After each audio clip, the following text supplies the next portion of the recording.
মোৰ যেহেতু গল্ডিৰ লগত সৰুৰ পৰা ৰিলেশ্যন আছিলে তো তেওঁলোকে গোটেই কথাবোৰ জানিব খুজিলে আৰু যেহেতু ৰৈ বিনালেৰ লগত মই ইনভলভ হয় তো তাত কেনেকুৱা কি ধৰণৰ কামবোৰ হৈছিলে আৰু সেই বিষয়ে সুধিলে আৰু বাইকখিনি কিছুমান কুৱেশ্যন আছিলে সুধিলে যিখিনি তেওঁলোকক আনচাৰ দিলোঁ আৰু এতিয়াৰ কাৰণে হৈ গ'ল বুলি কৈছে কেতিয়াবা দৰকাৰ হ'লে কৰ্পৰেট কৰিম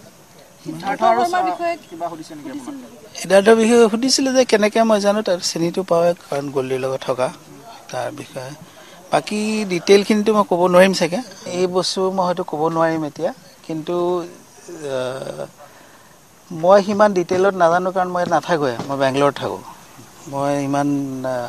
বিশেষকৈ নাজানো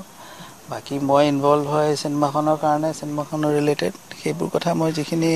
সুধিছে মই এইখিনি আনচাৰ দিছোঁ মইতো বহুত কথা হয় কিন্তু এইটো বিষয়ে সিদ্ধাৰ্থৰ বিষয়ে তেনেকুৱা কথা হোৱা নাই বাকী আমাৰ ক্ৰিয়েটিভ লাইনৰ কথাবোৰ হৈ থাকে কি কৰিব আগলৈ কেনেকৈ কি কৰিব চিনেমা ক'ত কৰিব আৰু কেইখন চিনেমা কৰিবলৈ আছে সেইবোৰ বস্তু প্লেনিং হৈ থাকে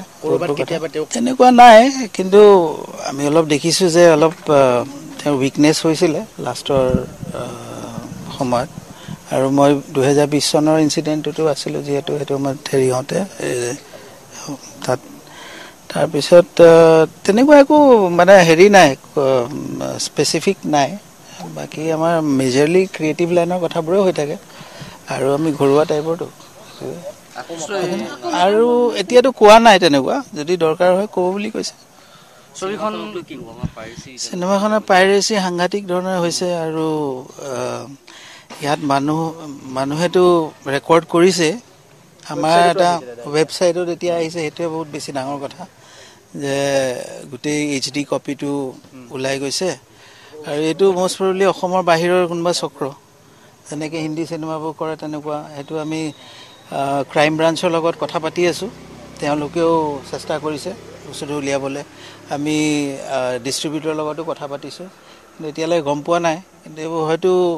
মেবি ইণ্ডিয়াৰ বাহিৰৰ কোনোবা হয়তো কি চিনেমাখন অলপ হাইপ হৈছেতো সেইকাৰণে হিন্দী চিনেমা যেনেকৈ কৰে তেনেকুৱা কৰিছে আৰু ইয়াৰ এটলিষ্ট ইয়াৰ মানুহৰ কাৰণে অসমৰ মানুহৰ কাৰণে অনুৰোধ এইটোৱে যে তেওঁলোকে যদিও এই HD কপিবোৰ পাইৰেটেড পায় এটলিষ্ট ইউটিউবত যাতে আপলোড নকৰে কোনেও যদি কৰি দিয়ে তেতিয়াহ'লে মানে আৰু মানুহৰ ওচৰলৈ গুচি যাব সেইটোৱে ৰিকুৱেষ্ট থাকিলে মোৰ